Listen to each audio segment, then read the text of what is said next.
In international relations, a secure nation is not just a product of diplomacy, but of decisive action. Good evening, ladies and gentlemen. A very warm welcome to each one of you to this insightful panel discussion on Operation Sindoor, an operation that has redefined strategic resolve and humanitarian commitment in complex geopolitical terrain. This event brings together distinguished minds from defense and diplomacy to shed light on the planning, execution, and larger implications of Operation Sindoor. I'm Ritika, and I'll be your host for today. We are honored to have four esteemed panelists joining us here in person and two more joining us virtually, making this a truly hybrid and inclusive dialogue. Before we begin, a few housekeeping rules. Please keep your mobile phones on silent mode throughout the session. The panel discussion will be followed by a Q&A session. We kindly request the audience to refrain from photography or video recording unless authorized. Let us now extend a warm welcome to our panelists. I invite Lieutenant General Vinayak Patankar, PVSM, Viva SM, Ambassador Gautam Bambawale, former High Commissioner to Pakistan and former Ambassador to Bhutan and People's Republic of China, as well as Trustee, Pune International Center, Air Marshal Diptendu Choudhury, PVSM, AVSM, VM, VSM, and Distinguished Fellow at Vivekananda International Foundation, and Major General Nitin Gadkari, Director, Pune International Center, to kindly join us on the stage. We are also grateful to have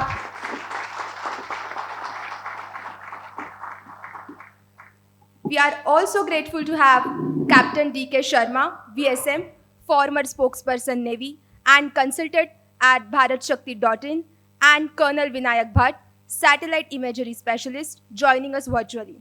We are deeply grateful for your time and insights. Without further ado, let us dive into today's discussion. I now invite our moderator, Major General Gadkari, to take over and guide the session.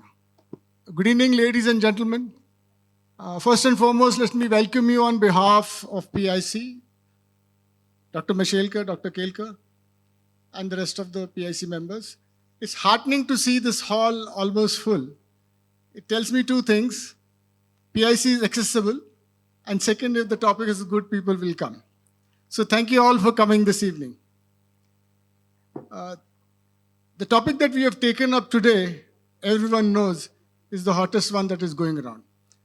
But when we started, it had a different title, something about Pahalgam. When things happened, it became Op Sindoor 1.0. 1.0 was not there, but now we call it 1.0. By the time I wrote the concept paper, it was Op Sindoor 2.0. By the time I came here in the morning today, it had already shifted to 3.0. Now, everyone is keeping, including me, fingers crossed that by the time we leave, it should be Op Sindoor 4.0.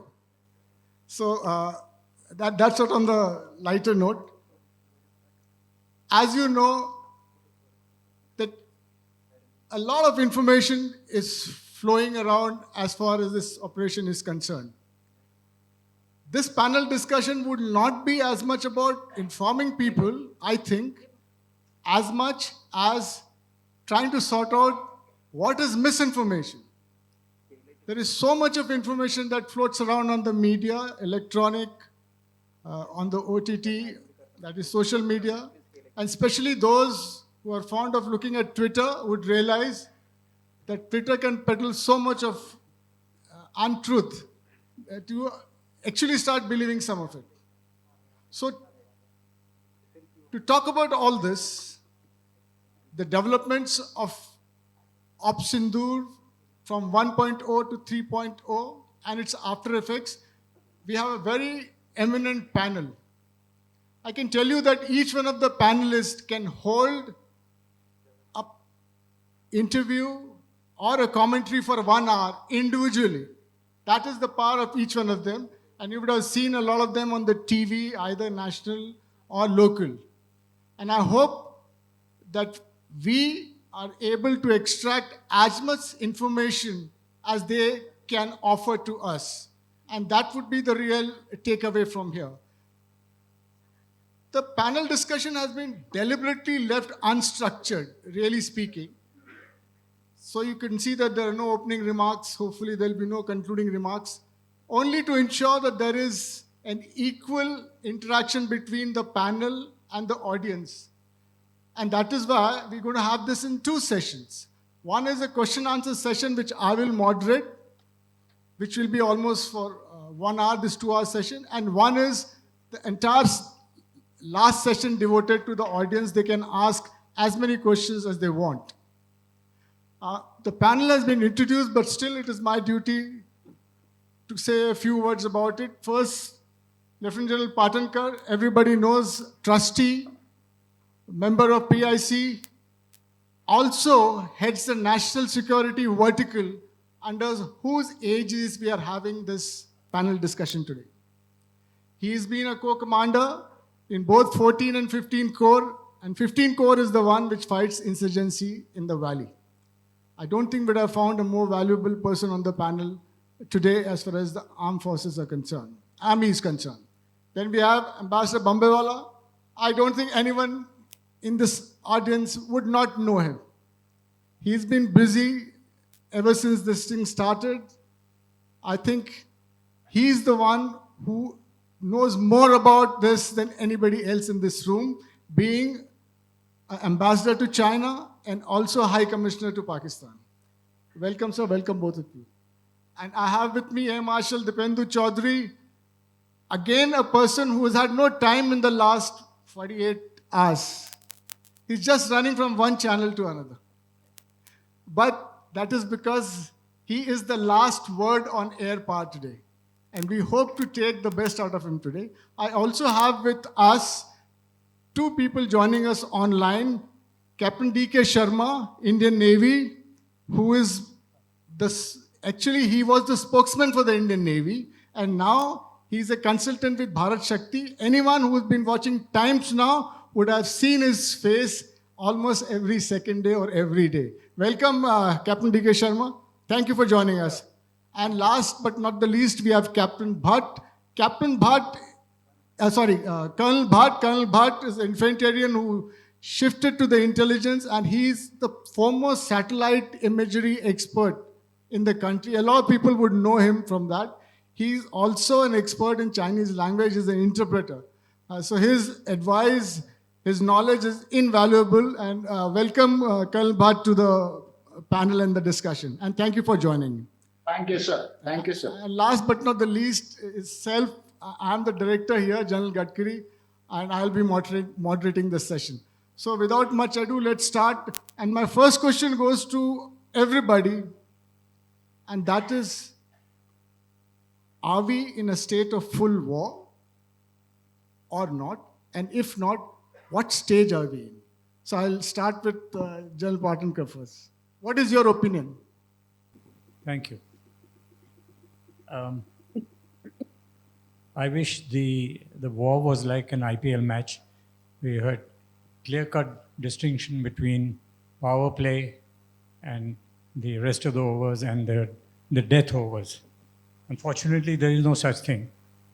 And one can't really put this situation into neat boxes, like whether it's pre-war hostilities, whether it is a hybrid war, whether it is the beginning of a conventional war, or is it a sub-conventional war? I think it's a bit of a mix of everything.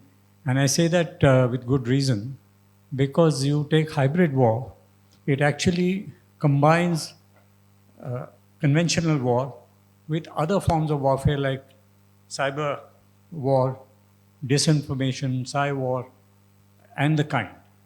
Similarly, sub-conventional is something that is by definition below the threshold of a conventional, a full all-out war.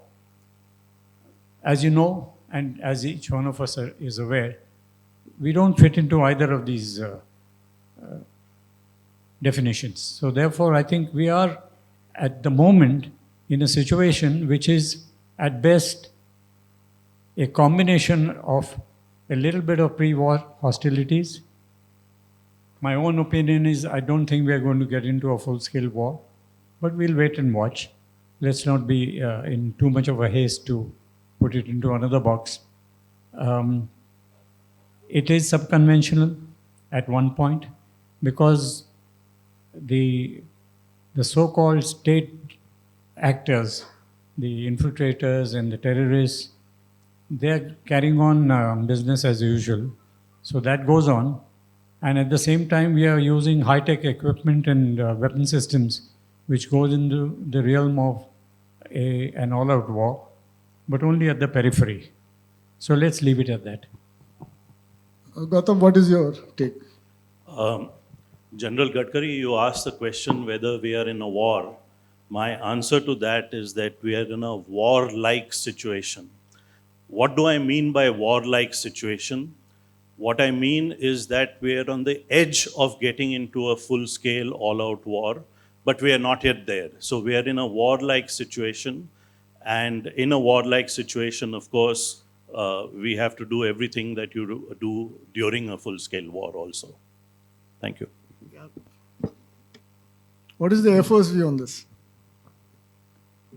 Thank you very much. And I think the word war has changed.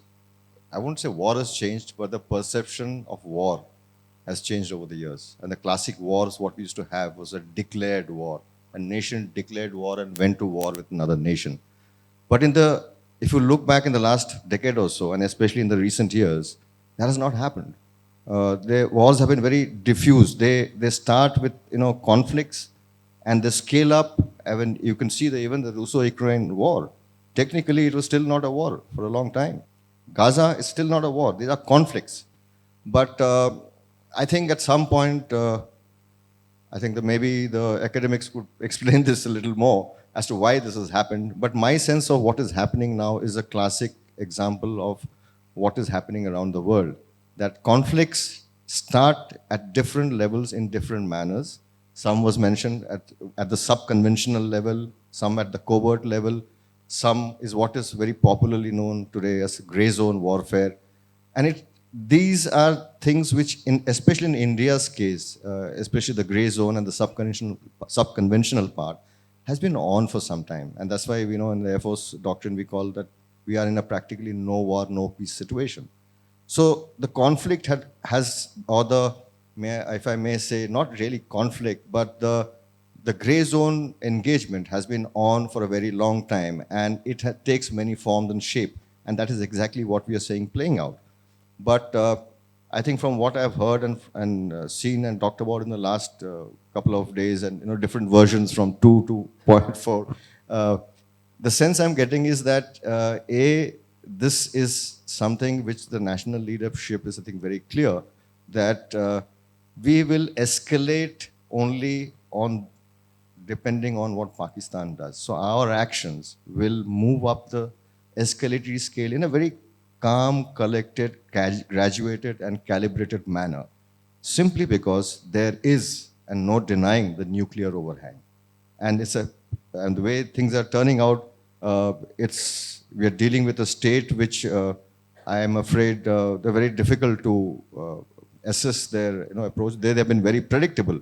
But when they get pushed to a corner, there is no saying what they will do.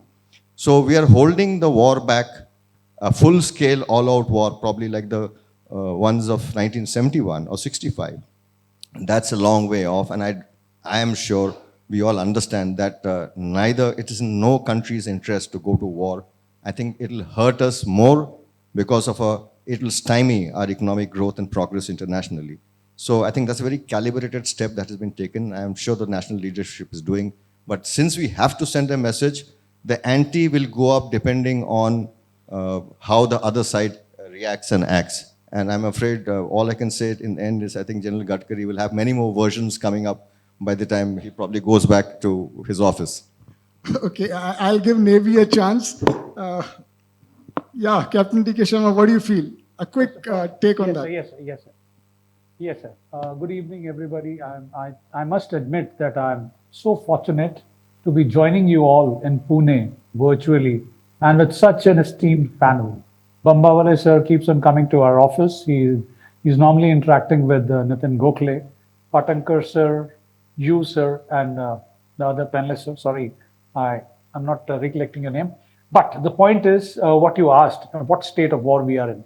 Sir, in my opinion, we are just, as Ambassador Bambawale said, war-like situation, yes. The war is on. It is whether you call it cognitive, whether you call it information, whether you call it conventional. You see, the whole canvas has been now full.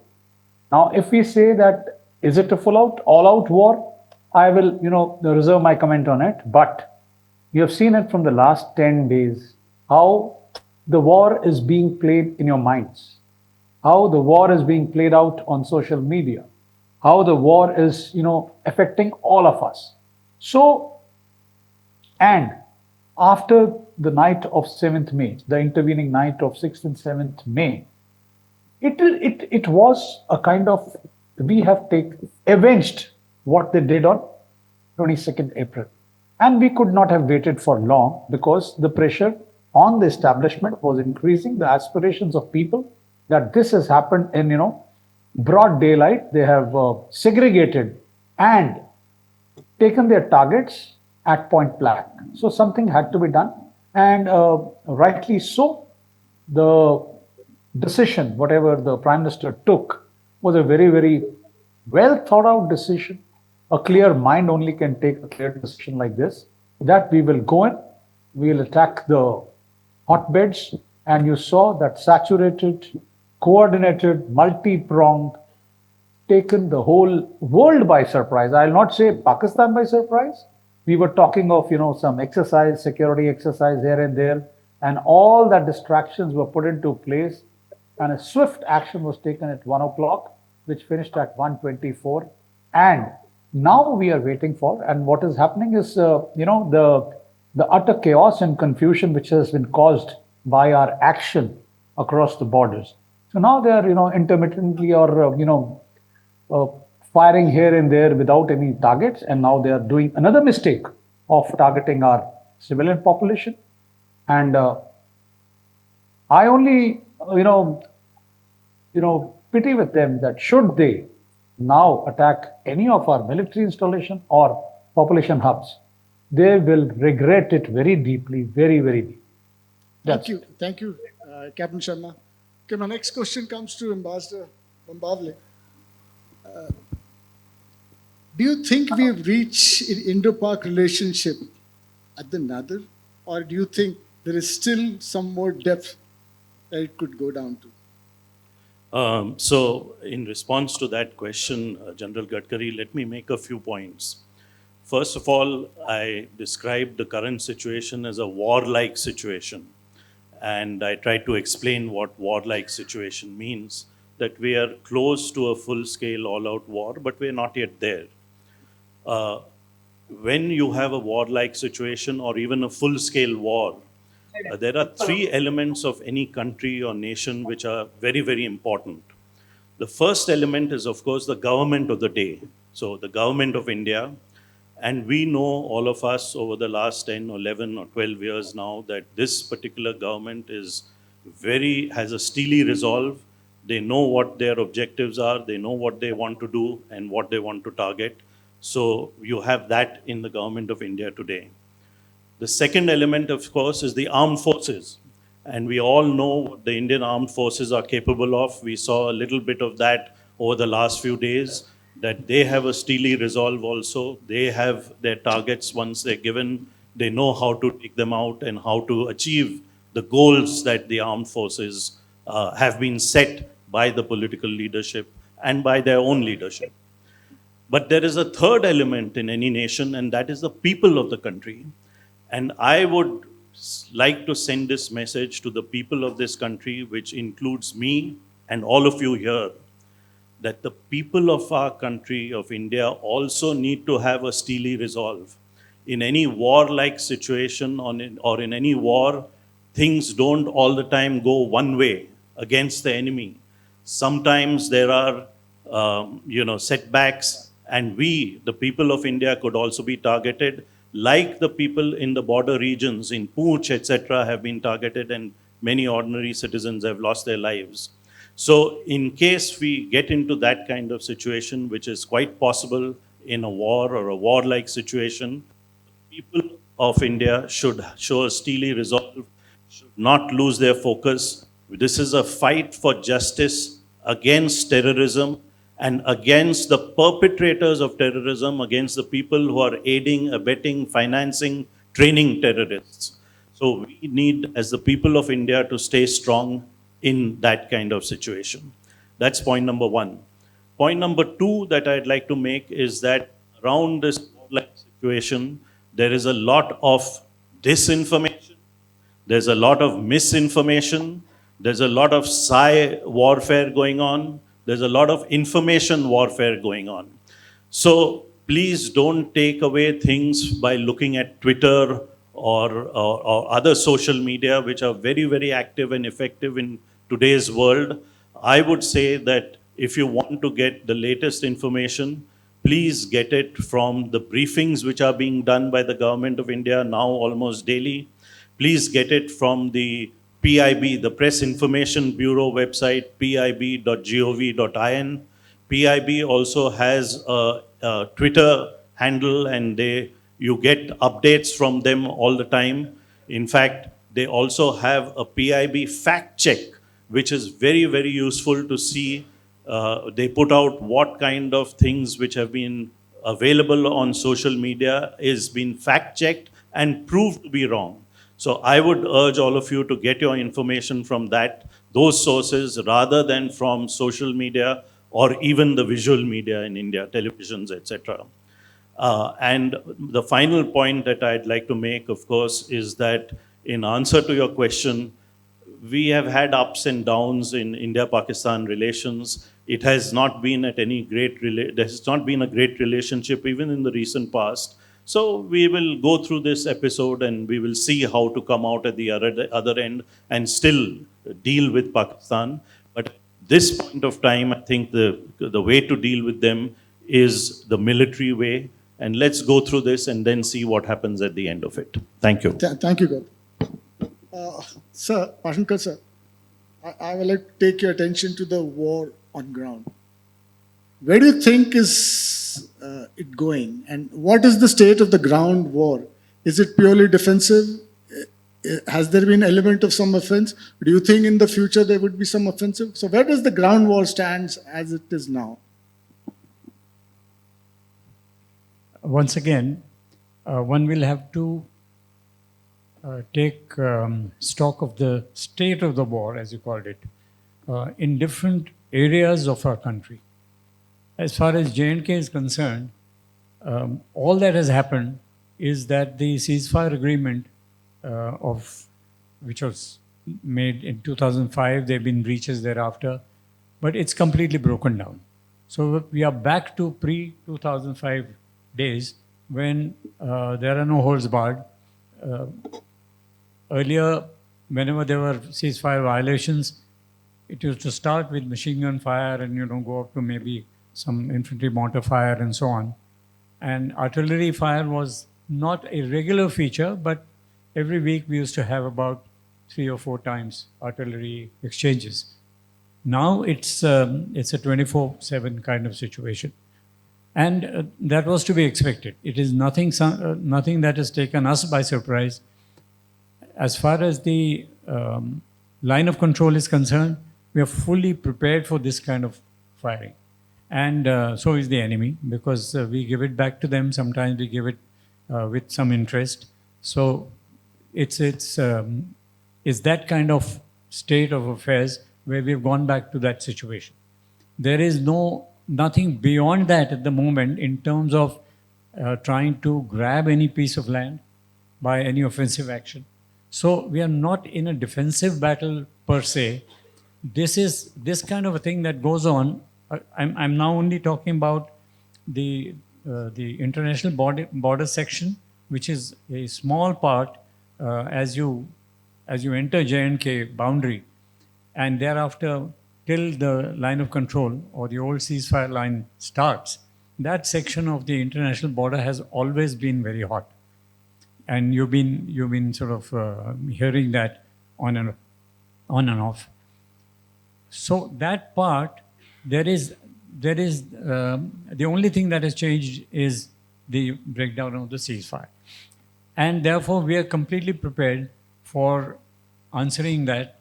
And the unfortunate part is, while the armed forces are prepared, well prepared and dug out and protected in bunkers, it's the civilian population which always bears the brunt. That is the sad part. And we try and minimize that by now in places like Lam and, Akhnur. Recording stopped. I'm sorry? All right. There are bunkers made for civilian population. There are villages which have evacuation plans which have been already executed. I know that from first-hand information. So, to the extent possible, we are trying to protect our civilian population as much as possible. Now we come to the international border section. There again, there were some areas which were targeted on and off, but rarely. Certainly, when you go to the Rajasthan border, it was never targeted as far as the cross-border firing is concerned. So I believe there are breaches there as well. Pakistan has targeted some areas there, and in the Punjab, of course, there has been plenty of firing in civilian areas. So this is trying to dominate. You see, in this kind of a situation, like war-like situation, as now we are calling it, the key is domination. You dominate the enemy by doing everything short of crossing the border or short of crossing the line of control. So that is what is being done right now. And like I said, the armed forces are very used to this kind of a pattern, and we are prepared for it. And fortunately, over the last about 7-8 years, a lot of precautions have been taken to protect our civilian population. So that is the state of the war, as we call it. It's not only a defensive action. In fact, people always say the best part of defense is offense. So, that's where that domination part comes in. And the more you can dominate by staying on your own side and using all kinds of stratagem, the better off you are. And what you're hitting is not just the enemy, but his morale. Thank you. Thank you. Thank you, sir. Thank you. Marshal Choudhury, so last time when we went to Balakot, it was Air Force alone. This time when we went, the Air Force plus the Army and the Navy. In your perspective, where do you think the air war is at the moment? Did it start? Was it somewhere contested? How will it go further? Can you, yes, elaborate? If you go back to the first question, that are we at war? So if you say air war, have it started? Technically, no. But most certainly air engagements have started well before. And this is exactly what happened in Balakot as well. So I'll just give, if I may, I'll just give a little background to add some context to what I'm going to cover, so that it's easier for non-practitioners to get a larger view of what air power is all about. Air power is something which historically in India's history has always been restrained. In 47, 48, we couldn't, because do remember at that point in time, the highest leadership were British on both sides. And the countries had just split up, and it wouldn't have looked nice on the empire's CV that two newly formed Commonwealth countries have gone to war with each other immediately on partition. So they did not let Air Force commit all its air power, despite enormous experience in the Indian Air Force had in the war in Burma in World War II. Similarly in 65, we all know that. And 65, one of the reasons, primary reasons which held back, there are many reasons, and there are a lot of speculation on that as well, which is the precise one, but I would like to think it's a mix of all. But one of the key aspects which reflects what was covered just now is the fact that the fear of bombing by the Chinese of Indian cities is what held back our offensive air power. And that was, I think, a mistake, the ghosts of which still haunt us. 65, it was a sort of coming out, and I think, but we won that war, but it was more of the army for the army, Air Force for the Air Force, Navy, I mean, Navy wasn't much at that point in time. 71 was the only war where air power was unleashed in its entirety. It was a full-fledged use of air power in all its forms. But that was 54 years ago. 1999, Kargil. Again, air power was restrained. We were not allowed to cross the border and the LC there. And that was the biggest challenge. So how do you operate? We were actually constrained tremendously, despite having logistics nodes, key communication centers just across, which we could have taken out without crossing the border, but that was not permitted. Comes Balakot. The entire scenario had changed by then. One fact, and I would like to bring this out, delve on it a little more probably sometime later, is the fact that the Indian Air Force did go and strike a target deep inside Khyber Pakhtunkhwa in what is called Jabba Top, but more popularly known as Balakot. But sadly, what the entire narrative was taken away with the follow-on engagement where we lost a pilot. The point I'm trying to make here is a very interesting one, and you will bear this in mind when you assess the air war and like when we assess how is the air war progressing. The actual objective was achieved, but that the achievement of that objective could not be capitalized on because the entire narrative, and that is the danger of media, it just took the whole story away on the visuals of young Abhinandan. And this is something, is exactly what the PAF wanted and Pakistan wanted. Because now, having shot down an aircraft, the whole thing was spun around that, oh, the PAF has defeated the IAF. You don't win wars by one engagement and one battle. What matters is winning the war in the final outcome. Next aspect which I would like to cover briefly is the fact that air defense is a very important part of our Air Force role, of the raison d'etre of the Indian Air Force. And I think most of you all probably wouldn't be aware that there are radars churning throughout the year. And every time there's an engagement on the borders, and this firing takes place, it comes on the news. But every time our fighters scramble to intercept somebody, it never comes on the news. Slightest thing happens, the first thing which happens is the air defense alert is put on.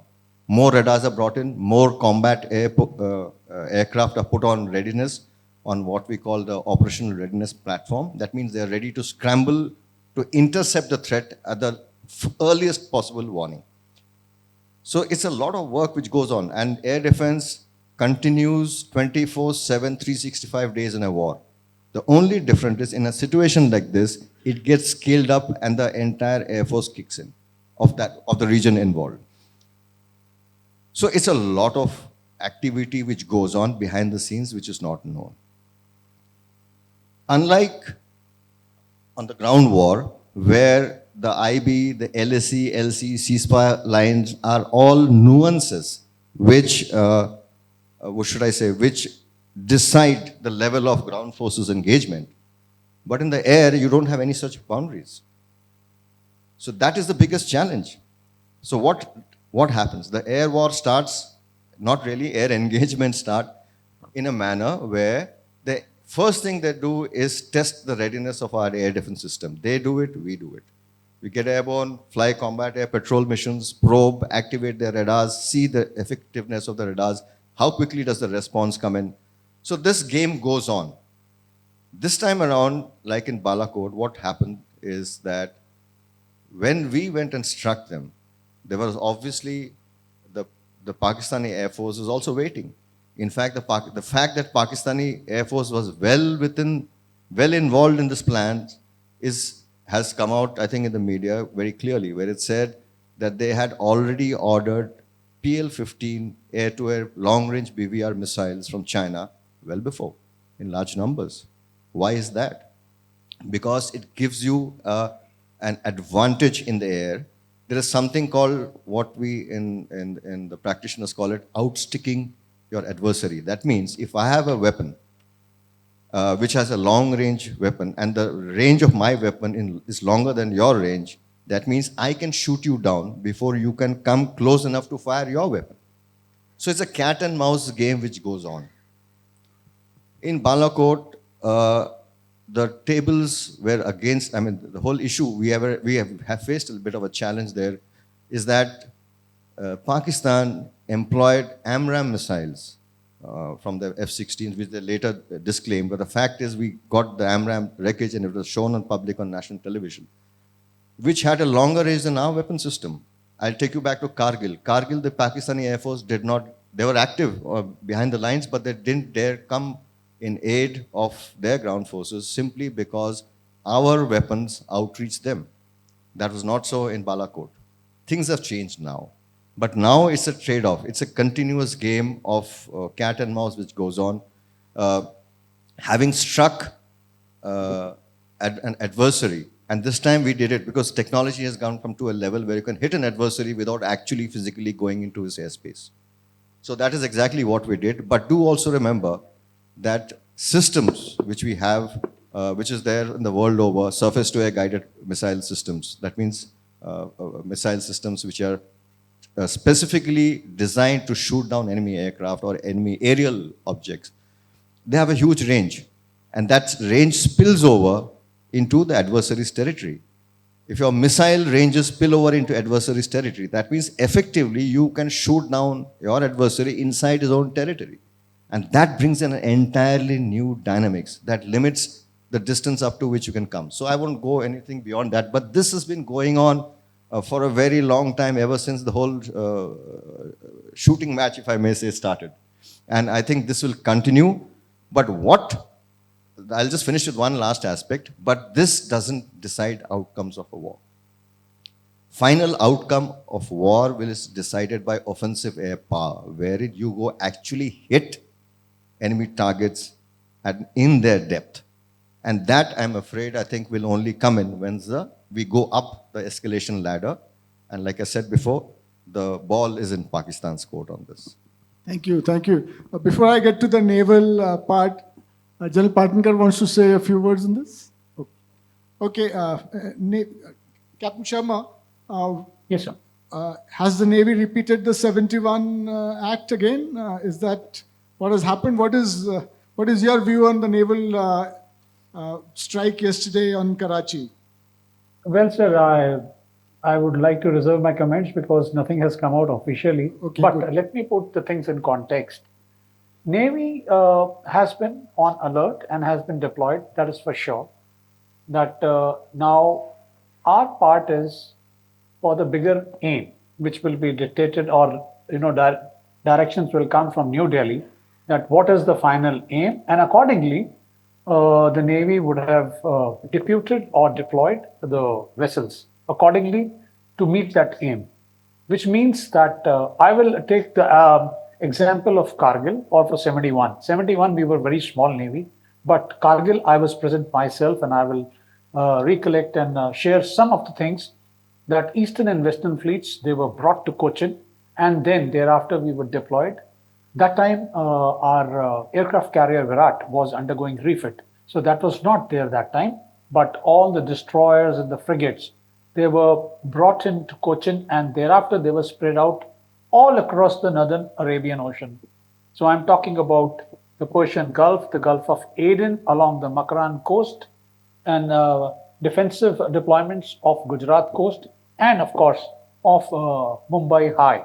So this is the kind of deployment which was done, and which also ensures, so this was a kind of a tactical encirclement where you were developing the plots, and I'm talking of 1999, sir. We are now in 2025, where it is all network connected, and every vessel out at sea, every warship can see the whole deployments maritime domain awareness is at such a level that I cannot explain it to you over here, whether the ship is operating off Andamans or whether it is in Singapore right now for another exercise. But his plot, his maritime domain awareness is at such a level that he knows what is happening. Coming back now, what is the Navy doing?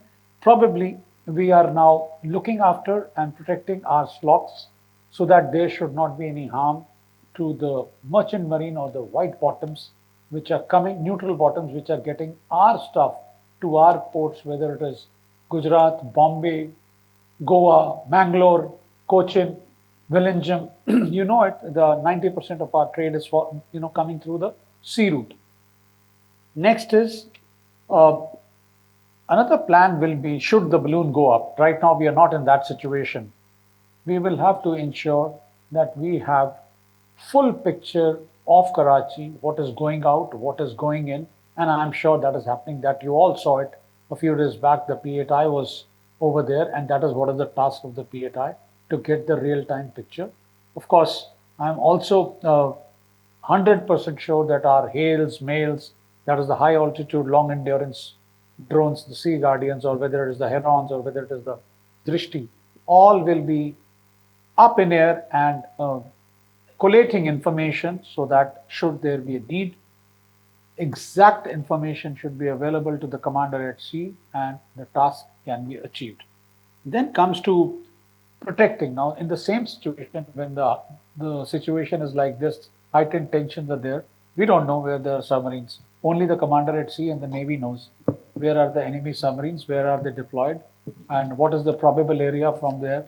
If they are given any kind of indication or they try and do any misadventure, what kind of protection is required of Mumbai High, what kind of protection is required in the Gujarat refinery and other vital installations, vital areas. Various other things are there along the west coast where there can, be a strike coming in. So all that has to be taken care of, and for which we have enough and adequate measures and means to neutralize that threat. Then comes Indian Navy deployment over there will also be at such a level that should the need arise within hours, their war waging capability will be struck and taken off. So we have the long range missiles, we have the tube launched missiles, we have all kind of weapons right now, but it all depends, as all of the panelists are saying, it will all depend upon what action Pakistan takes at this stage. They started it, they will have to, if they do anything wrong or misadventure, which all of us are saying, escalation will depend on that. And for that, a green signal has already been given by the topmost leadership that do whatever is required will be, supported by the government at the highest level. That's all. Thank you, Captain Sharma. Okay, there is so much of misinformation that floats around, and this was one of the example. And we have Colonel Bhat, who is a satellite expert. He looks at imagery. Let's find out from him what is our ability to pinpoint the correct damage assessment of the enemy. Colonel Bhat, you want to give a presentation? Thank you very much, sir, for the invite, and thank you to the PIC also. And I am really honored to be on this great panel of the great minds sitting together. I'll just share my screen, sir. Great. Good evening, everyone. I'm Colonel Vinayak Bhat, and I generally tweet at Raj 47. So I will try to tell you about the targets that were chosen. First, we'll see all the targets one by one at a very quick pace, and then we'll see the comparison of two major targets that were hit, that is one in Bahawalpur and the second one in Muridke. So this was the first one starting from the north. It was Camp Bilal Masjid in Muzaffarabad. Well, that was the main one, which was Hizbul Mujahideen camp. and the entire complex, now you can see on your screen, that is the one which was hit. The second was Masjid Abbas Kotli. That was again in POJK. If you see, this was the masjid, you can see the tent which has been pitched on top of the building. The direction you can make out. It is facing the west. That means it is a masjid. And along with that, there is a building for people to stay, and there is area for training and all. This is all the intelligence must have been corroborated, and then only we've gone in for these targets. This is Camp Golpur. The size of this building, which is surrounded by the red circle, is 10 meters by 30 meters. Meaning, if they had bunk beds, then they would probably have about 60 people being trained there. There is every facility is available, including a masjid, which is seen on the left of the screen. This is the older version of the same Gulpur camp. The building in the red was the older building, and now they have increased to a bigger building.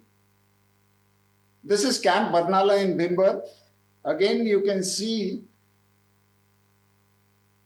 the building which is the mosque, and to its north is the building where probably the terrorists who are being trained, they were staying. And in the south, you can see the obstacle course and everything is there.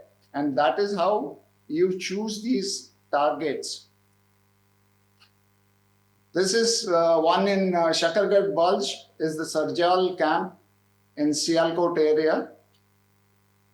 The one in red circle was the primary health center. In the rules of a health center, a proper terrorist camp was being conducted there, and from there it was used as a launch pad also. Mahmona Joya camp. Again, this is in Shakargarh Baj only. If you notice in this particular, there are very small buildings. The ones in red are the guard posts. And the one in blue is the main gate. Well, this is Muridke camp. That is the Lashkar-e-Tayyaba camp, which was hit. This is the older, before version of the image. We'll be discussing this further. This is the Markaz Tayyaba Masjid, which was hit. If you notice, this is an older version, okay? If you notice the red circle, it shows the antenna from where they could connect to anybody, whether in Lahore or in Islamabad, or maybe people in J&K or POJK. This is another image of the same building. You can see the bigger circle shows a number of people standing in line. They are probably practicing martial arts there in white uniform. And this one is Masjid Subhanallah complex in Bahawalpur. That is the JEM complex. Jaish was, running a proper military academy kind of a facility here. If you go back in time, this is 2010, when the complex was very small. You can see a running trap, which is in the bigger circle, red circle, and a swimming pool also. And as the time goes, 2011, they decided to construct a masjid. A masjid here in 2011, October, you can see the base has been prepared, but that is over an underground facility which is already covered. And this is the main thing that we hit this particular masjid directly. And this is during the construction in 2012. The domes have to be constructed. And after 2012 to 2024, there was not much of a construction going on. But in 23 and 24, the new buildings have come up. The one in blue, which came up in 2023, and the one in red has come up in 2024. What do new buildings indicate? They indicate that the place was expanding, as also it was very, very active. The one which was constructed in 23, that is something like, bigger buildings, something like flats and all. Most probably the top-notch leaders must be staying there. And the one in red, which was constructed in 2024, is meant for the terrorists who are being trained there. And now the swimming pool is shifted from the east of the complex to the west. And now let's see the comparisons.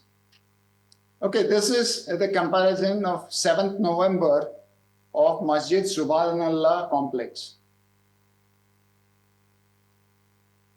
And the next one is a Maxar image of 7th May.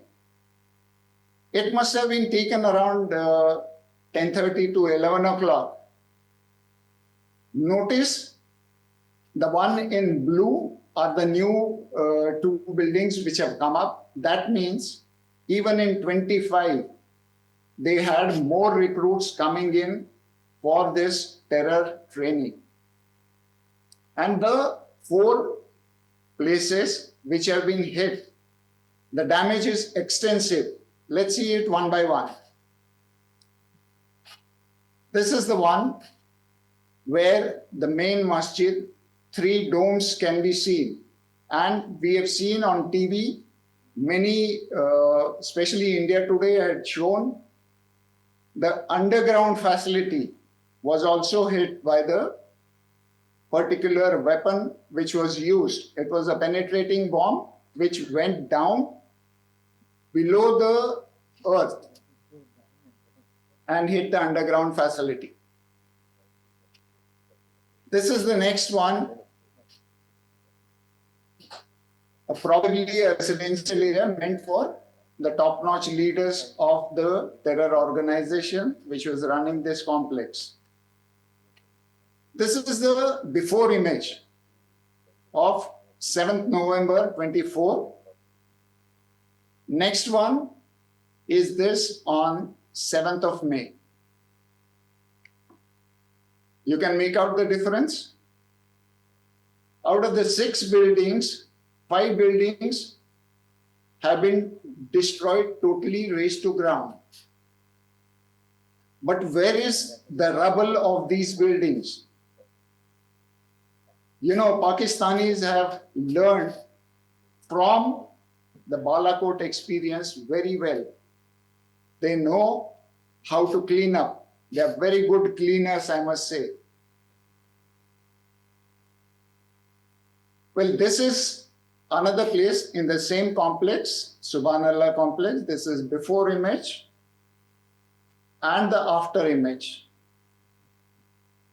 Can you make out? The building is totally gone down. This is the 3rd place which was hit in this complex. A large building. It is gone. So this way you can really see the accurate, precise targeting was done. But let's see what is happening here. Can you see something here? It's a JCB. It was trying to take out whatever the rubble is. Here are some other earth-moving equipment. The one on the north, the 2 of them are bulldozers. Here in the third circle, you can see people and the rubble being taken to the road and probably put in these two vehicles. That is the way the Pakistanis are planning their cleaning, so that by the time you take a picture by satellites at around 10:30 or 11, they have already cleaned up the stuff. A bomber himself, who must have gone over it, he would be surprised, where did my bomb go? But the thing is, they were effective even in Balakot and even on 7th of May. And if you notice another building, probably that was also hit. There was a big hole, gaping hole there, but they have covered it with pink tarpaulin. Generally, these pink tarpaulins in Pakistan have come from China. China uses these pink tarpaulins. They have all the tents and all are all pink.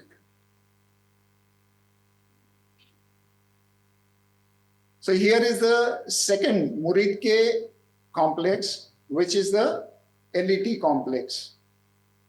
I told you the masjid which was hit, Masjid Tayyaba. I showed you how they were using this particular masjid for training of terrorists. Let's see one by one. Yeah, this is the one. Masjid Tayyaba, which was hit. The residential complex, which was in the front, marked by the red circle, that was the one which was hit. And if you see the yellow circle, I had shown you the antenna structure, which was on top of the center of that particular masjid. It has fallen down now. That means probably that portion of the building was also hit. And you can see something in blue, which is moving out. We really don't know what it is. Maybe a skirt or maybe just the rubble being taken away by a truck or something like that. Okay, this is the before image. And this is after image of another guest house probably. There are two guest houses which were hit in Muridke complex. You can very clearly see the difference. The entire buildings, whichever were hit, they're all reduced to rubble, and the rubble has already been taken away. The one on the left or the west of the image, the rubble is still lying there. This is another complex. It is a hospital, supposedly a hospital, which was located in that complex, but was being used for something else. The area in red circle, you can see again the pink tarpaulin, and people are standing all around it. Probably some weapon cleaning was going on. These are the indicators which tell us that this particular hospital may be having a small MI room or something like that, but it was being used for terrorist activities and not as a hospital. Let us see the after image. Can you see the building which is totally, you can't make out that it has fallen, but the shape is totally changed. That means it was hit.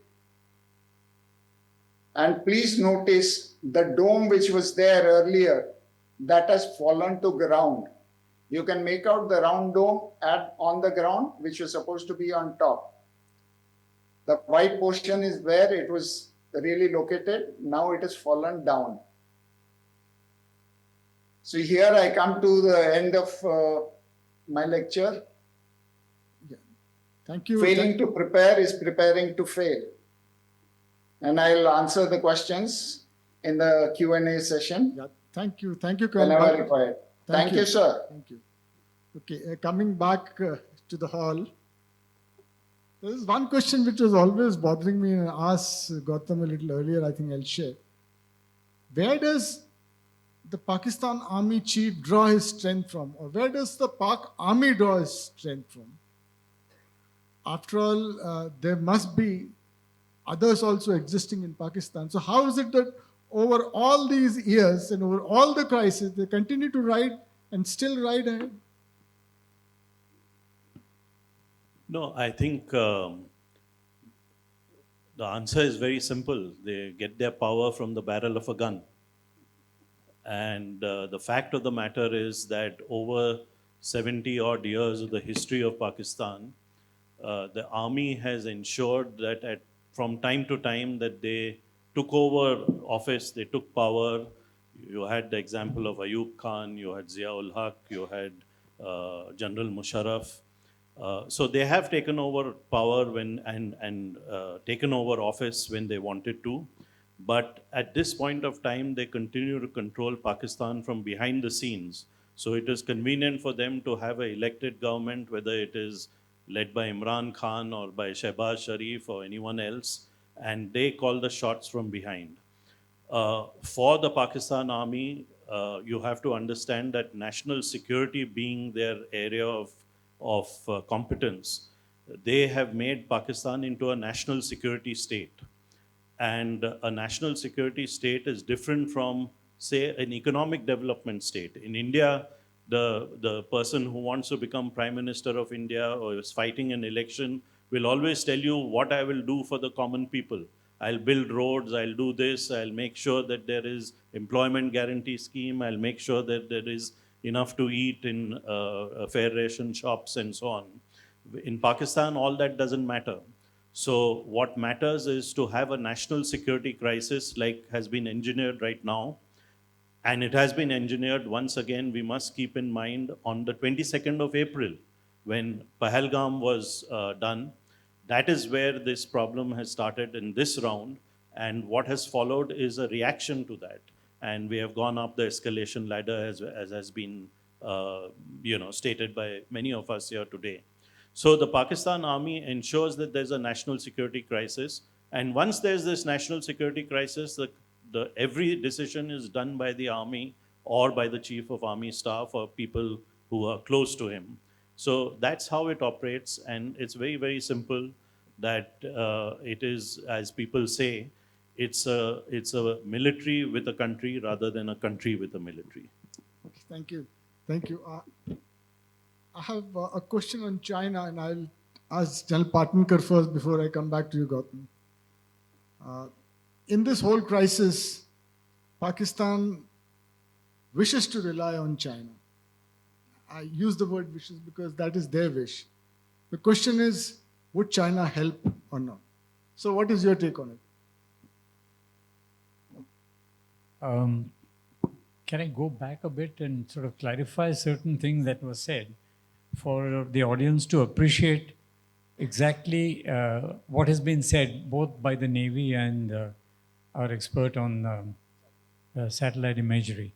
In his presentation, Captain Sharma mentioned the Navy is protecting the SLOCs, and you may not have understood what that means. SLOC is a short form for Sea Lines of Communications. So all our trade comes along those routes. So the sea lines of communication are vital, and they have to be protected at all costs if we want our trade not to be affected. So that SLOC thing, I thought I'll just, and you must excuse my colleagues because we are so used to jargon that when we use it, we don't even realize that we've used it. The previous photograph of the satellite imagery and after the attack, usually this process used to be called PSDA, post-strike damage assessment. And this is a standard format that is adopted by anyone. The Air Force does it routinely. The Army also does it whenever it uses this kind of, strike. Whether it's artillery-based smart munitions, which can also, go into precise kind of targets and engage them. So this is that process. And some of you may have wondered that when he showed, and I'll just give you one example. He showed a masjid with 3 holes in the roof. And we probably didn't realize uh, whether that accounts for total damage. You see, the smart munition, the Air Force can talk about it with more detail, and I don't care whether it was scalp or hammer, but the ability of this munition is to penetrate a layer of concrete. It goes through it and then explodes. So the damage is done under the roof. The all you saw was the entry points of those three holes, and the damage that was caused below that you can only imagine. So I thought I'll just mention those just to complete your appreciation or your mental picture of what's been going on. One more thing I thought it's anecdotal, but just to give you an example of when I was, you see, the army will always give you the worm's eye view. We're not talking about from operating at 30,000 feet or operating in the wide open seas, but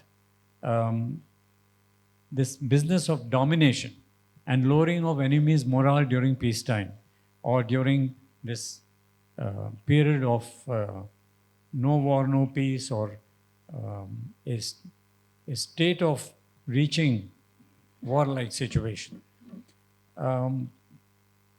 Like I said, things have changed drastically over the last few years. We are no more reactive. And even when we react with such strength that the enemy sort of rues its, its folly. In beginning, I mean, normally it's cliche to say, you may start it, but I'm going to finish it.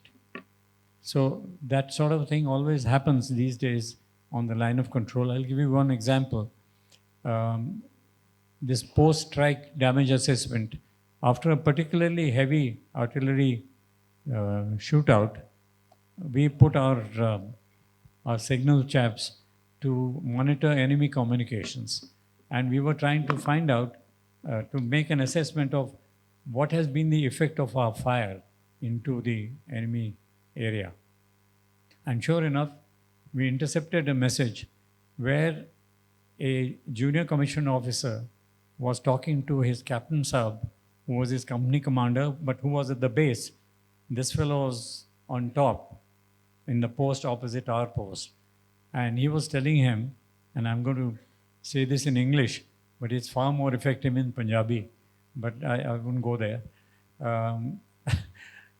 He said, don't, now one word I must use here because that can't be translated into English. He says, don't take pangas with these kafirs.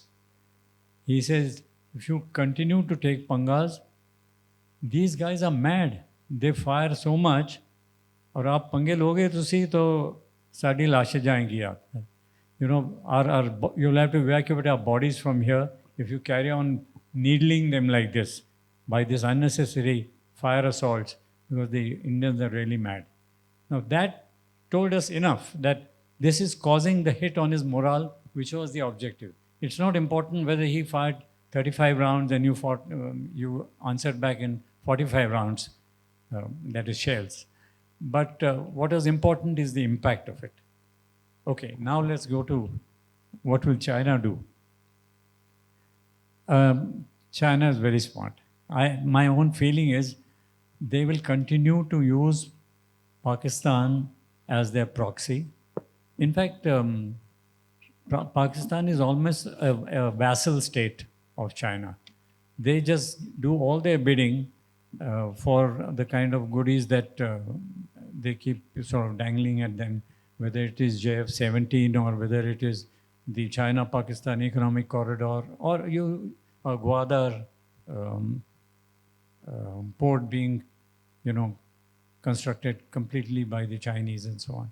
So the Chinese will continue to use them without getting directly involved with us. That's my reading, because at this stage, even the Chinese wouldn't like a setback to their economy by getting involved in even if it's a limited war along the line of actual control with us, because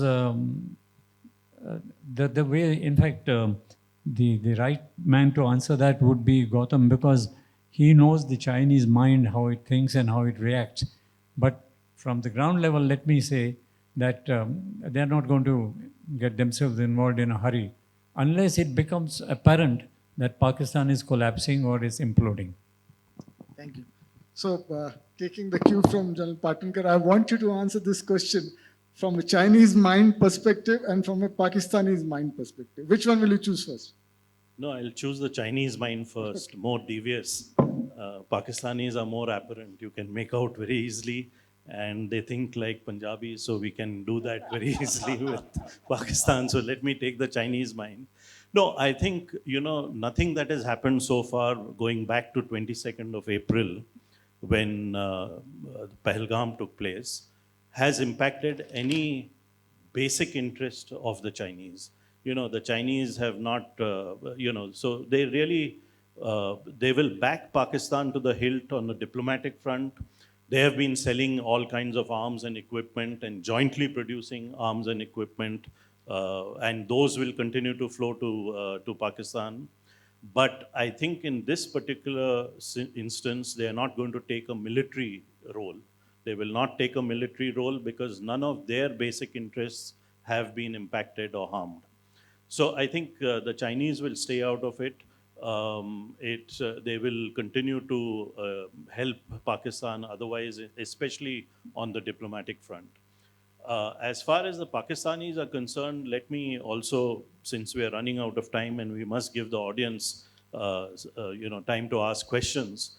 I've been watching the last, say, from about 8 o'clock this morning till now, and I quickly took a look at what was the briefing given by the government of India just now. But it looks as if things have been quiet in this last 8 or 9 hours. And this leads me to believe that this particular episode is beginning to wind down. I may be wrong. We have to wait for tonight. Let's see what happens later tonight. But it looks to me that this is now, the situation is being de-escalated. There is a lot of pressure from other international players, the big ones like the Americans and others. And it looks to me as if we may be at the end of this particular episode. But it also looks to me that we have sent a very clear message to Pakistan that if you continue to abet, help, train, finance terrorism aimed at India, we will come inside your territory and hit you there and kill the terrorists and bring them to justice. Thank you. Thank you. Well, before we get to the audience, one last question to Air Marshal Diptendu Choudhury. I don't think our discussion can be complete without paying tribute to the air defense weapon system that we have, S-400. Without that, what Gautam said, that a lot of people would be crying today. So whatever comment you want to make, but do comment on S-400, the efficacy and how is it come to our rescue? Simply put, it's a weapon, as I mentioned earlier, which can see far. It has the systems to look very deep inside enemy territory, and it can target aerial platforms hundreds of kilometers inside.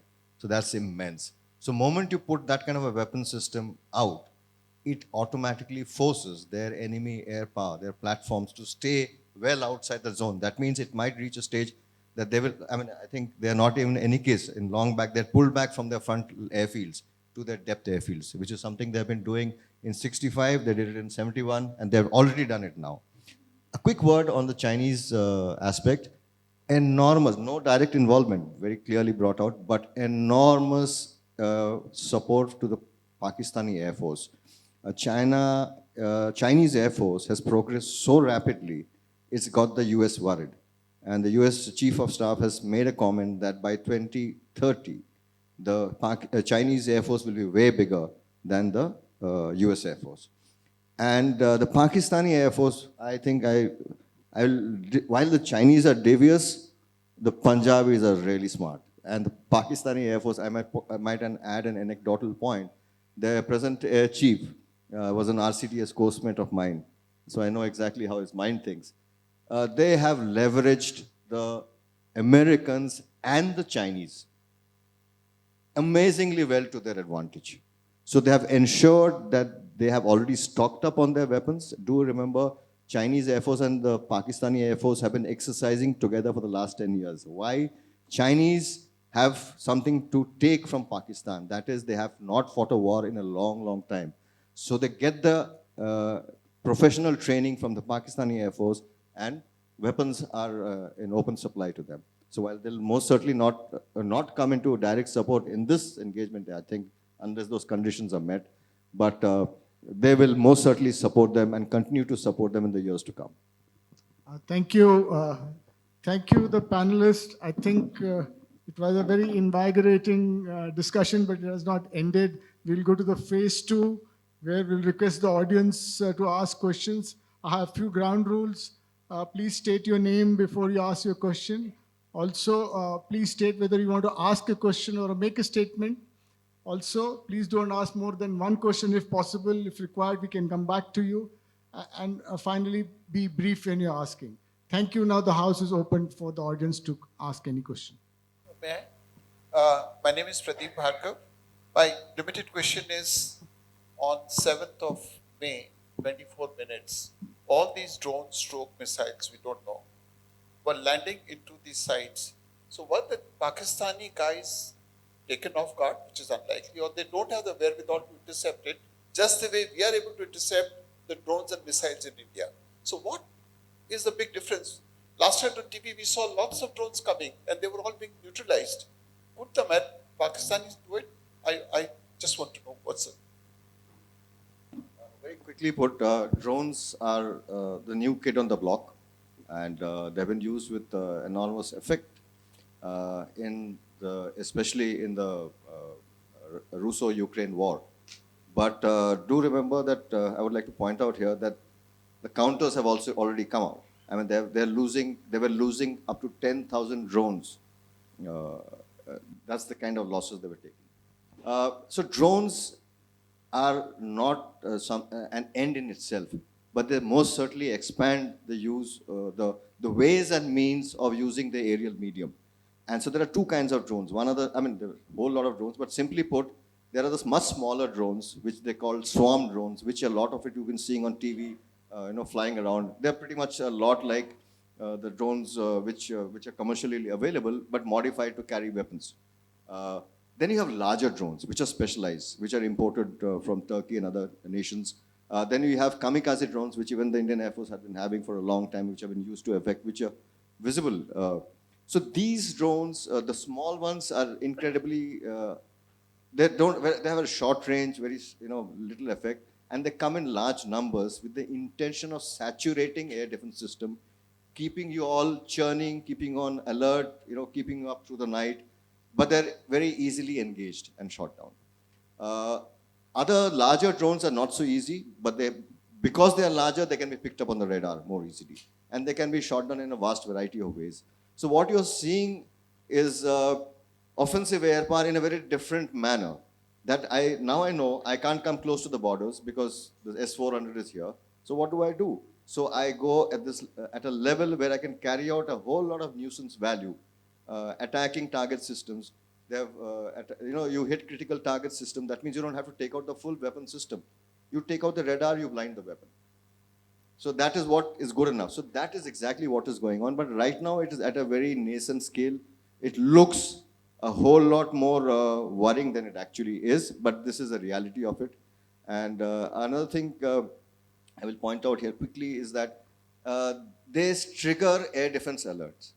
So what happens? You suddenly get an air raid warning that makes everyone rush to the shelters.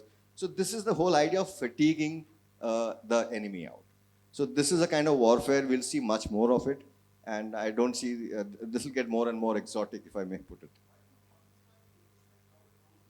So that's the whole planning. The first strikes are the critical strikes. They're planned with a, one thing I must make a point, and which is a question which was asked by, I think, General Gadkari, which I actually missed out.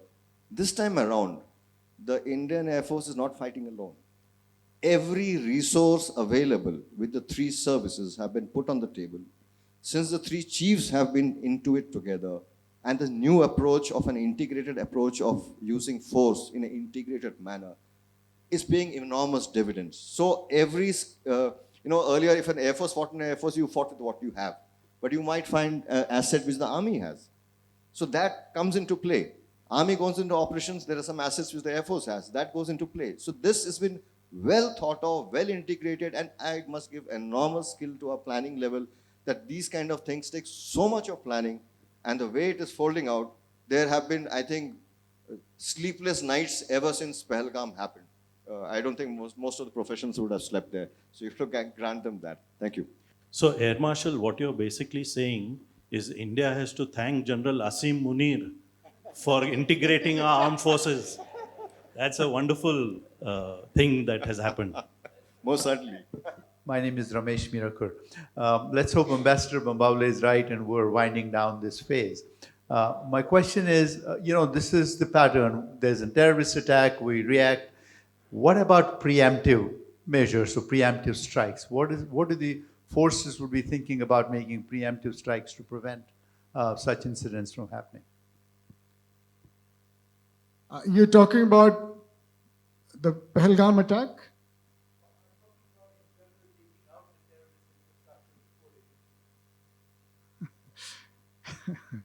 Well, I'm laughing because we're trying it for so long. So it's not an easy thing. So can I? Of course, General Patankar after me can take that on. So it's not as if we are not trying to take them on. Terrorist infrastructure is not something which is built into the earth and doesn't move. They constantly keep moving. They constantly keep shifting. And if it is here today, the same thing might come up somewhere else. Int is a very important factor, and it is mostly beyond the LC range.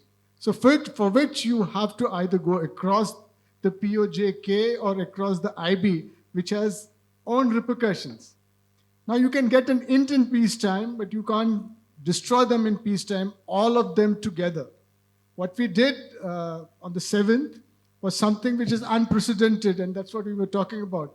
I don't think any other air force in the world or armed forces would have had that kind of a record that in 30 minutes you take down 9 targets with precision and do it. So preemptive, it's a preemptive in a manner because the war has not started.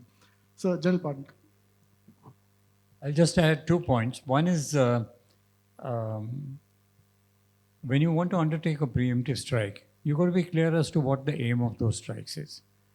Whether that's going to be a one-time, a one-off kind of a strike, which will send the kind of message that needs to be sent, or is going to cause a kind of damage from which the enemy will take a very long time to recover?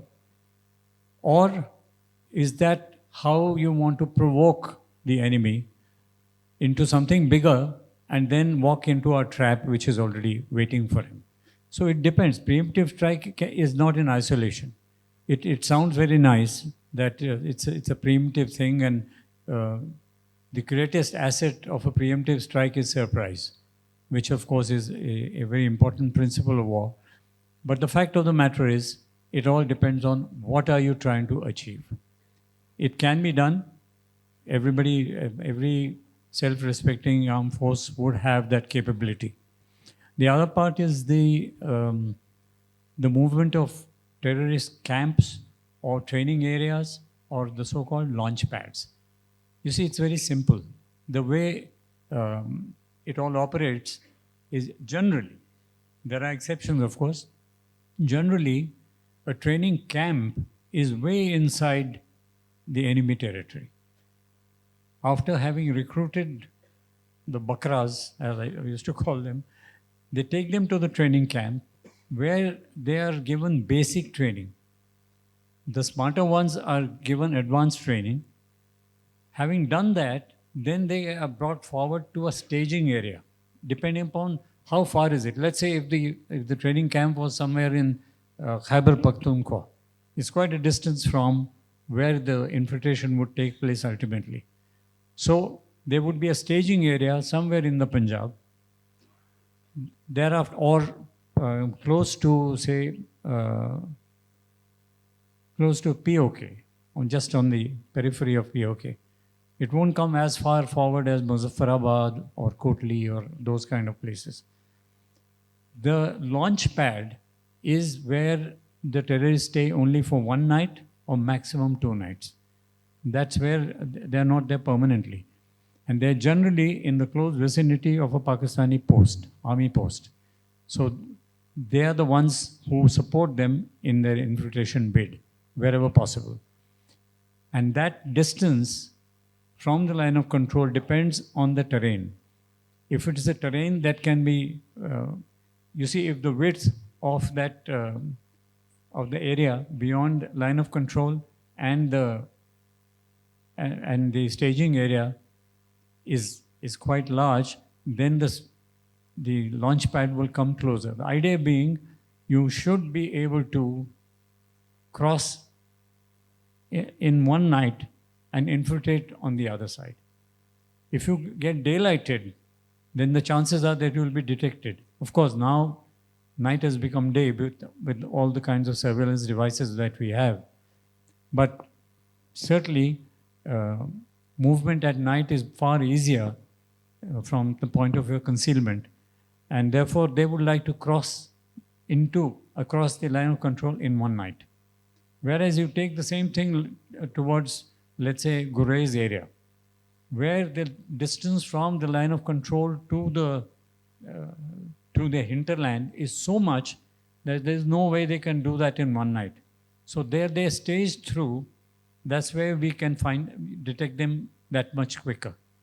So depending upon where the target is, what you want to do with the target, that's when you decide on the strike. Hello, can you hear me, sir? I'm Colonel Suresh Patil from Grenadier Regiment.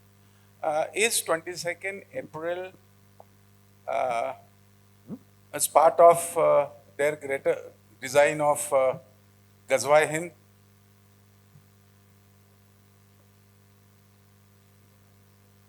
Is 22nd April a part of Ghazwa-e-Hind?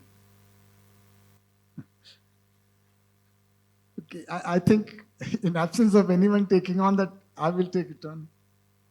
I mean, why do you say Ghazwa-e-Hind only? Unless you have a particular reason. It could be part of anyone. These terrorists are trained with certain philosophy. And the philosophy, they have only one book, which, I mean, I don't know, I can say it boldly. These, camps, they have masjids. Each camp will have a mosque there. And there, the philosophy of Quran is explained to them. And it is very clearly written in the Quran that they have to do Ghazwa with Hindustan.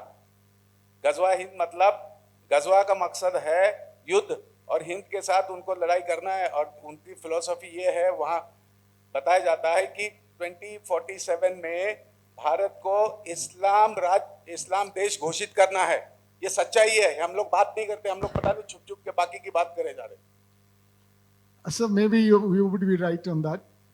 Maybe you could be wrong. Very hard to really answer that question. But we assume that something like this must be going on. Yeah.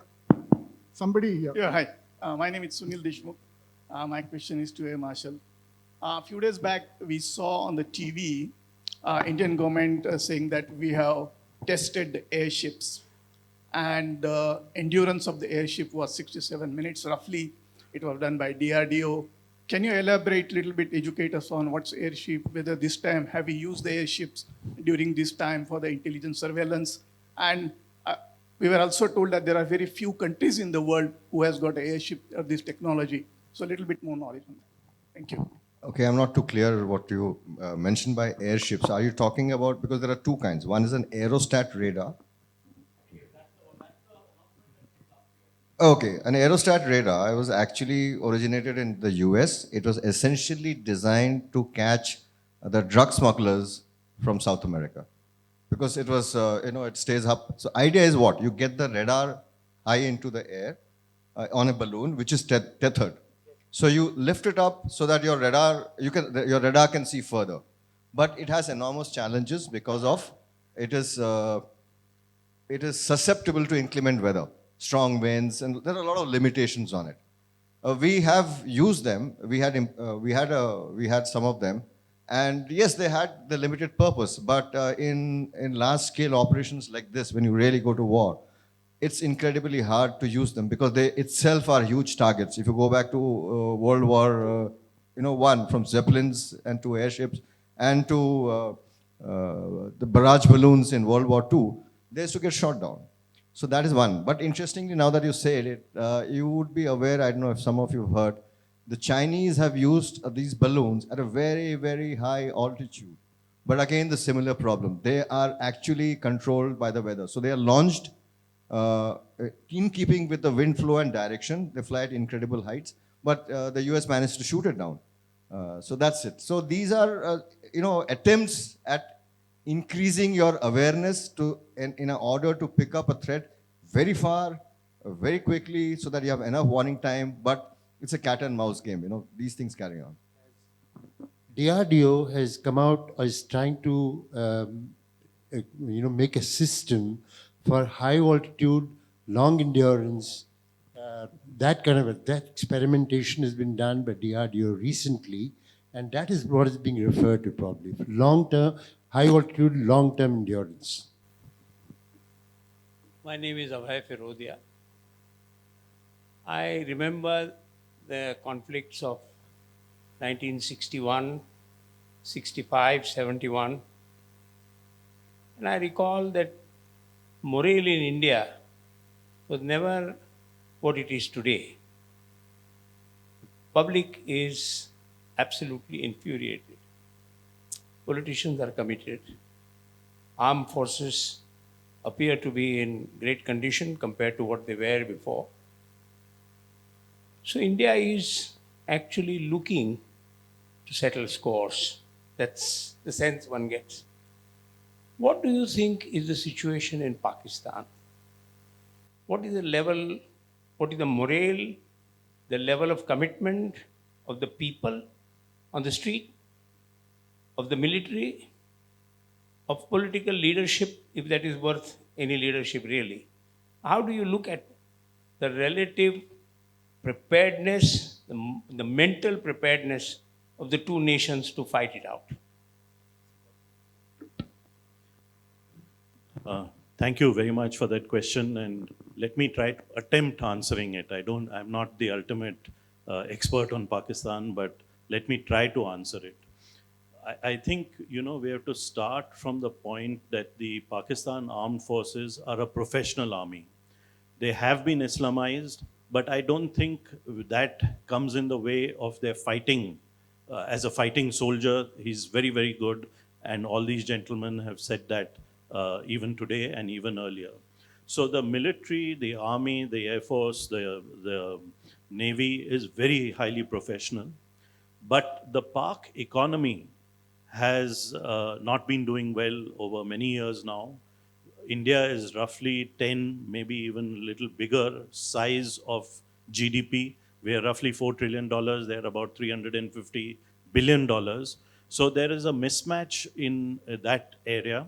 But on the military front, I would say that there is a broad, equality, not if you look at it number to number, but in a broad fighting ability kind of way. So you have to factor that in. But I think there is no doubt that most Pakistanis who know about India or who travel to India have realized that in the last 25, 30 years, India has made rapid strides in socio-economic, science, technology, innovation, industry, military preparedness, in all these spheres. So they do realize that they are not as big as India in terms of economic size, but unfortunately their military has always wanted to and has always argued that we are the equal of India. You must treat us like India. That is what they go around saying. But having said that, I would say that, most Pakistanis, if you look at the social media, and that's not a very good place to get your information from, but they have been saying that we should not go into a war with India. And that's why I came to my conclusion that I think this particular phase of the dust up between the two countries is beginning to wind down. I hope I am right. I may be wrong. I think the Pakistani knows about that. And the second love of Pakistanis is cricket. So even in cricket, they say that India has gone far ahead of Pakistan, and there's an awareness of that in that country. So I think I'll stop there. If I may attempt, sir, you have a very specific question, and I want to answer very specifically. While the fighting abilities of a Pakistani soldier is not in doubt, but there is something that disturbs the DNA of Pakistan Army, and that is the sectarianism, the caste of sectarianism. If you are a Muslim from Punjab, then you are in for everything higher. If you are a Christian, you are a minority and you are in trouble. If you are a Sindhi, you are in trouble. And I bear this with personal example. I was in the UN after the first war, Iraq war, and we were with the Pakistani contingent. Surprisingly, we never went across to them, but they came across to us. We as a contingent, we had no division whether I'm a Marathi, somebody is a Punjabi, somebody is a Gujarati, but there were distinct differences in the Pakistani officer cadre. And one of them, who was a Sindhi, befriended me and confided in me in this particular thing. And to an extent that when we used to go, Kuwait was in a very bad state those days. There was nothing existing, so you had to take your own transport. So when he was to be left for a vacation going to Pakistan, nobody from the Pakistani contingent was willing to take him to the Kuwaiti airport. Ultimately requested me, and I dropped him. He was standing 45 degrees centigrade outside on a highway just to be picked up by me because I was coming from office, from Weva. Picked him up and dropped him, and also picked him up on his way back. It only tells you that how differences exist. Then I also personally know an officer who was Christian, and his narration about the treatment that he got, ultimately he went to jail because he slapped his CEO. So I'm not exaggerating, trying to exaggerate, but I said this is the part which differentiates the Indian armed forces and the Pakistani armed forces. They may be equal in terms of pride for the nation, bravery, patriotism, but amongst them, this separates them, and that may be one of the reasons why the Indian armed forces have gone way beyond, whereas they remain where they are. Also, the commercial interest that they got into lately probably also would be one of the reasons. So may I just come in with a quick counterpoint? I mean, not counterpoint, really, an alternative point, because what you asked was an extremely valuable question. 65 earlier wars, the war was detached from the center of our nation. The forces fought at the borders. It's the border villages which bore the brunt throughout. Wars have changed. Wars have come right into your doorstep, and a long-range weapon coming in and landing, which would happen certainly if the war escalates and gets into a full-fledged war. That is something our present generation has not seen. How much, and do remember morale, what you brought up, the most important thing, because the morale of a nation drives political will. So that is a very key aspect. So this is something I would all like to put it in place, that the present generation's resilience is something which will be the ultimate test of a nation's morale should we go to a full-scale war. Can I just add one more thing, sir? Questions are raised sometimes, and I'm going to just raise that question because this has been posed and there's been deadly silence in terms of response. You see, the Pakistanis deal with their or conduct their counter-terrorist operations as if they're fighting an enemy. They use artillery, they use gunships, they use all kinds of weapon systems. In our case, only small arms. We never use anything, because the whole idea being that we are not fighting an enemy, we are just fighting the non-state actors or whatever it is. It's a matter of methodology. Given that, whenever there is any problem either in Balochistan or in Khyber Pakhtunkhwa, the the army actually levels out villages, by artillery bombardment before the infantry moves in. That's the kind of way they conduct their operations.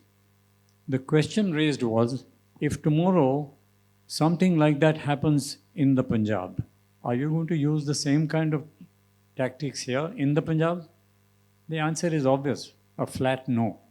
You remember, there was only one incident that took place where the Sri Lankan cricketers were, they were attacked. Their bus was attacked by the terrorists in Lahore. Thereafter, there's been none because the whole thing is controlled there's such a tight control that nothing of that happens because they don't want to deploy the Pakistani army in the Punjab. They can do what they like in Balochistan. They don't care how many people are women, children, innocents. They don't care. Same thing in Pakhtunkhwa. And the soldiers have been raising this, that ये हमारे साथ होता है. अगर कल पंजाब में हो जाएगा तो क्या आप इसी तरीके से लड़ाई करोगे? I'll leave that question there. My name is Satyajit Padwe, and we do talk about Pakistan-China nexus, China supporting Pakistan. But in whole discussion, the Turkey element is somehow not mentioned. And Turkey has been the largest suppliers to most of the wars for the drones and related technology and equipments. So what may be the role they will be playing in this war? And also one more point of concern may be that Pakistan has been a rogue state, all said and done. But their army has been a controlling factor. But in case of a large-scale war and the Pakistani army losing the controls, how would be the non-state actor respond? And what will happen to the sleeping cells which are existing in India? Yeah, on the Turkey thing, while we have been discussing it here, the government of India has had its formal briefing for today by the Foreign Secretary and by the two lady officers from the Indian Army and the Indian Air Force. And one of the things which was highlighted was that the drones which were used last night by the Pakistanis to target 23 different locations, cities in India, were all Turkish made. So that aspect has now come to the fore. You have rightly pointed it out and highlighted it. I think it will lead to a deterioration in India-Turkey relations, but eventually, we have, as ordinary people in India, we have to ask ourselves the questions that will we not fly by Turkish Airlines as we normally do and hit them where it hurts in the purse, or will we continue to fly by Turkish Airlines and not show our displeasure to Turkey? So I'll stop there. About the second question, that is an hypothetical question. I don't think the armed forces will run out steam in Pakistan. Your question that they run out of steam and what will the non-state actors do? They are one and the same, so they would remain together in power. I think that should answer. Somebody there last. Yeah, please. Good evening, sir. I am Colonel Amit Rajendra Darvi. Generally, I have a question which I want to be answered at three levels.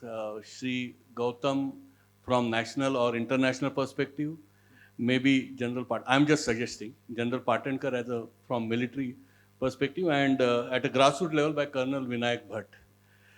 Sir, it is almost 53 years and 6 months to date. Is the history repeating? Are we looking at Balochistan in that sense? Are there parallels between BLA and Mukti Wahini? There is a lot of internal dynamics which is slightly hidden or is not coming up in that well. It may be at at national level or international level, it may be known, but is the history repeating? That's the simple question. We'll have the ground level Colonel Bhat if he wants to respond. Anything you got on Balochistan, Colonel Bhat? Anything to suggest what he is saying? Yes, sir.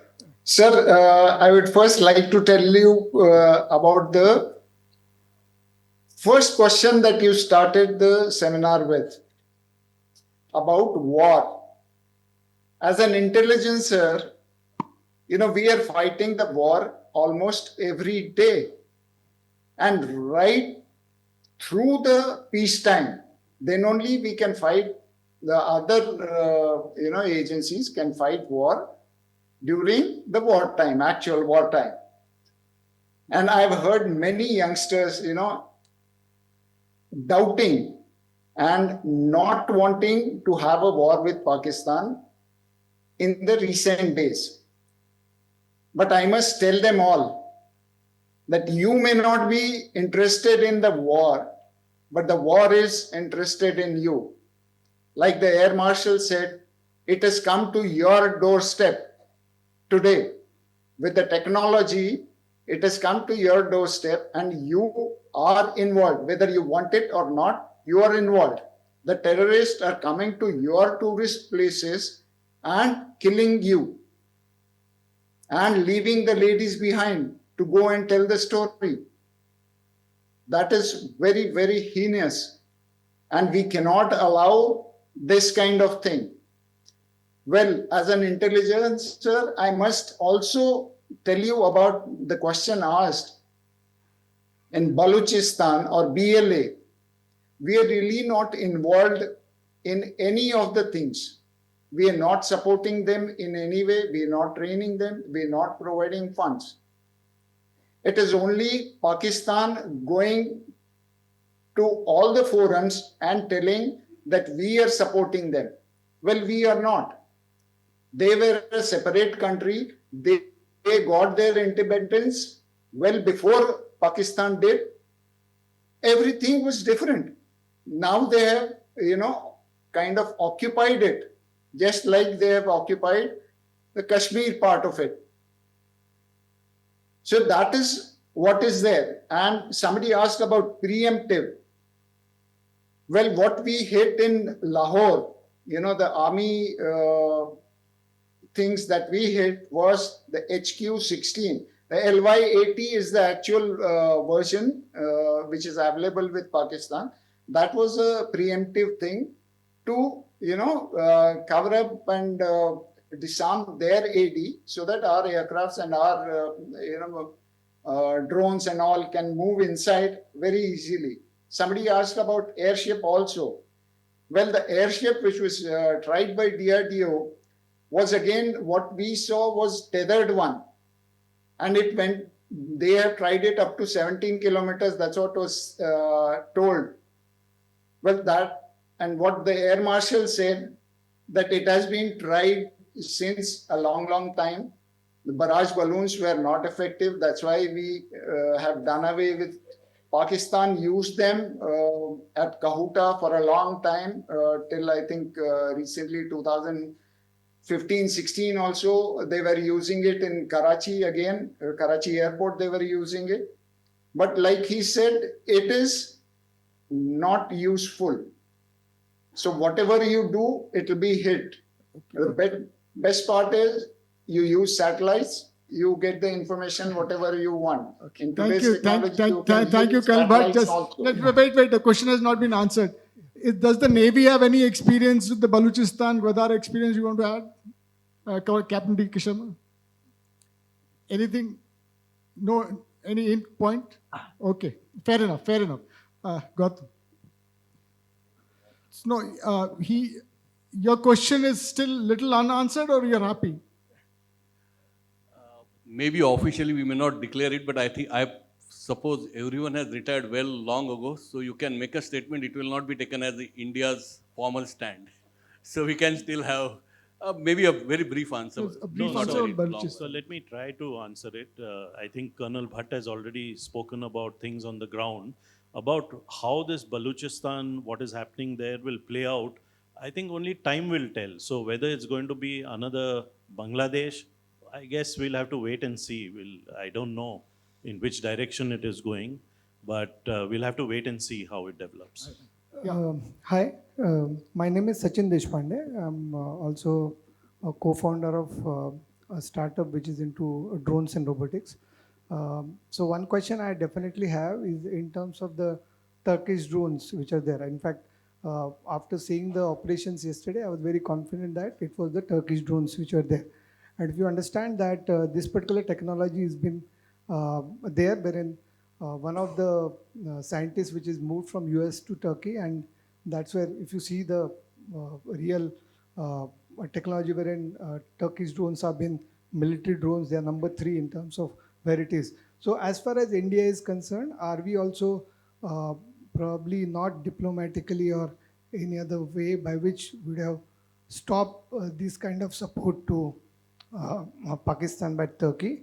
Like Turkish Airlines and all this, I would not say it's the real thing. It like we need to have some kind of a diplomatic kind of a thing wherein this kind of support will not be.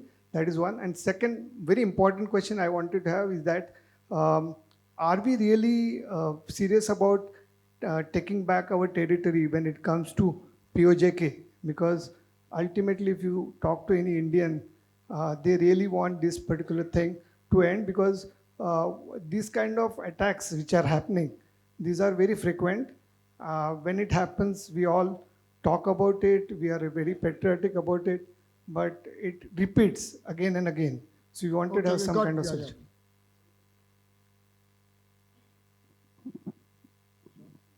Yeah, as far as POK, recapture of POK is concerned, militarily not possible with our present situation.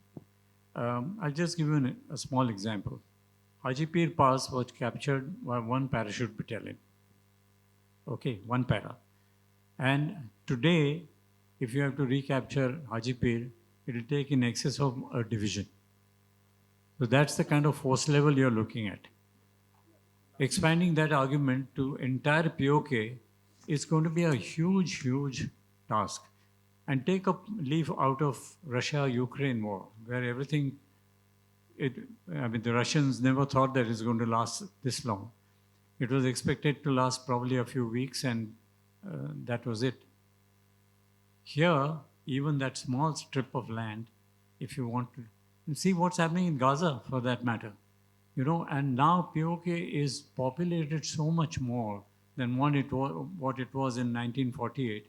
You're looking at a completely different situation. Okay, the wiser and the smarter thing would be to create a situation inside POK, this is just my own thoughts, where they would want to come and join you, right? Why should you fight for them when they don't want to come and join you? Create a situation where they feel, and every once in a while that happens in POK, that they're unhappy with the government in Islamabad, and they say, if you don't do this, we don't want to stay with you anymore. The same thing was done in Baltistan, when there were riots and so on and so forth. So they were given, the crumbs are thrown at them every time this sort of thing happens. Like in Baltistan, it is supposed to be an administered area, which is part of Kana, the Ministry of Kashmir Affairs and Northern Area. That's the acronym Kana. When that thing happened about 5 years back, those riots took place in Skardu and Gilgit, in that area. What happened was they were given provisional provincial status. It means nothing to anyone. I mean, it's like union territory. They have their assembly and everything, but they're not a province by any chance. But just to keep them quiet for a while. And the whole problem with these two areas, both Balochistan and, for that matter, even Khyber Pakhtunkhwa, is lack of population density. You see, you compare that with Punjab and Sindh, those things are hardly populated. So the whole problem is that they don't have enough people to fight for themselves. So at the moment, capture of POK is a bridge too far. So two quick questions. One topic which was very big till 3 days back, and I'm surprised it doesn't come up till now, is IWT. So I would like to hear something from both General Patankar and Ambassador Bambawale. Another quick point I would like, I know we have time constraint from Air Marshal, is compared to 2019 and definitely compared to 1999, electronic warfare and the use of electronics and jamming technologies has come up significantly. So in light of what we saw this week, can you comment anything about that technology and how that's evolved? I'll quickly finish this. Like I said, we're running out of time. Electronic warfare is a silent warrior, and it has enormous role in warfighting, which we are aware of. Yes, it's at work. And with each of these events along the way, things have improved a lot, and it plays an enormous role because technology is the key aspect, and the technology is about using the spectrum in all kinds of, all the domains, whether it's, air, sea, land, cyber, and space. And electronic warfare is an embedded part of it. And so there's no running away from it. And so we have come a long way from what it was, but this is something which is internationally, that warrior is becoming larger in the making. So this will continue to play out a very important role. But the only challenge is by the time you master the technology, there's a counter to it. So it's a continuous game, and this needs enormous, expenditure, and it's a running cost. So I'll leave it at that. Hey, Amit, I'll answer the IWT. I've done some research on it. Maybe Gautam can add after that. So if your question relates to the suspension abeyance of IWT, then it's a political tool, as you know. Practically, it is not possible for India to stop waters on the western rivers, primarily because we don't have storage space. All the dams built on all the three rivers are run-of-the-mill rivers, which means there is no storage. You can just allow the water to flow. Of course, you can do a temporary storage, what we had just recently done 2 days or 5 days back, but that has very temporary effects. But one must understand that India has, as per IWT, we have the authority to use 20% of water out of the three rivers, for which we can construct storage dams, storage places. They have not happened because Pakistan has been raising objections over the many years. Should we do that in going ahead, it will significantly harm Pakistan interest, and we would have done it without abrogating the treaty. Of course, there is no clause to abrogate the treaty, but I'm saying a theoretical possibility. Where do you see it going ahead? I think after this whole situation de-escalates, maybe better sense will prevail upon the other side. And if at all they behave properly, we would once again consider the IWT in a new perspective, primarily because India is already represented 3 times, right from 2023 onwards, 3 times to the neutral agency and in the court of arbitration, that please relook at IWT. It is inherently disadvantageous to India. So that possibility could occur in going ahead.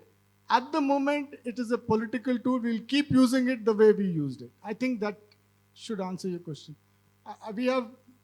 We've really run out of time. Okay, we'll allow the lady to ask a question. Any lady who's wanting to ask a question? Ma'am, are you? Yeah, I did. I am Vasanta Ramaswamy. I want to know what will be the role of Bangladesh because Bangladesh is now becoming very close to Pakistan. The old Bangladesh no longer remains. It is becoming East Pakistan in some ways. What will be its role when this, if this does not de-escalate? Yeah, that's an excellent question. Thank you. No, let me look at India, Bangladesh. Yes, you're right that there's been a change in people who are in office and power in Bangladesh, and they're not as friendly as previous governments. But I have a feeling that, India has a lot of, we have a lot of chips in the fire, or, we have a lot that we do with Bangladesh in terms of the kind of activity we have with them, development assistance that we give to them. And I have a feeling that the situation vis-a-vis Bangladesh will also turn full circle and come back to a situation which we are quite happy with, just like it has done with the Maldives. So Maldives, we saw this happening over the past year and a half. I'm quite sure that the same thing will happen with Bangladesh. And I don't see, a great risk of Bangladesh joining hands with Pakistan against India as we go ahead. Thank you. Thank you. I think we just simply run out of time. I wish we had more time for this, and we gave almost an hour for question answer. Sorry about that. All it remains for me is to thank the panel, both from the two who come from online with us. Captain D.K. Sharma, thank you very much. Colonel Bhat, thank you very much. Ambassador Bambawale, Thank you, sir. General Patankar, and Air Marshal Choudhury. It's been a fascinating evening talking about Operational Sindoor. I enjoyed it, and I hope you enjoyed it as much as I did. Thank you very much. Thank you. Jai Hind and Jai Bharat.